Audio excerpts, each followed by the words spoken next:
వాళ్ళు భూమిని ఎవరాళ్ళు, ఎవరు ఆ గ్రూప్, ఎవరు కేటగిరీ, ఎవరు ఆయన కొరకు కనిపెట్టుకొని ఉన్నవాళ్ళు. ఇక దేవుడు చేస్తాడో సత్తాడో చూస్తాం, నెల రోజులు టైం పెడతాం. దేవుడు చేశాడా సరే, లేకపోతే మార్వాడి కొట్టుకెళ్దాం.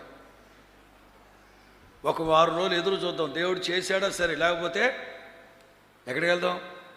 మీకేం అవసరమో వాళ్ళ దగ్గరికి వెళ్ళడమే. చూద్దాం, దేవుడి కొరకు ఎదురు చూద్దాం. దేవుడు చేశాడా సరే, లేకపోతే నో. కీర్తనాకారుడు అంటారు, దాసుని కన్నులు యజమానురాలు తట్టు చూసినట్లు, దాసురాలు కళ్ళు యజమానుడి చేతి తట్టు చూసినట్లు, యెహోవా మనలను కరుణించేంత వరకు కనిపెట్టాలి, కనిపెట్టాలి, కనిపెట్టాలి, కనిపెట్టాలి. ఒక్కరోజు అయితే ఏంటి, 2 రోజులు అయితే ఏంటి, 10 సంవత్సరాలు అయితే 25 సంవత్సరాలు అయితే ఏంటి, కనిపెట్టాలి.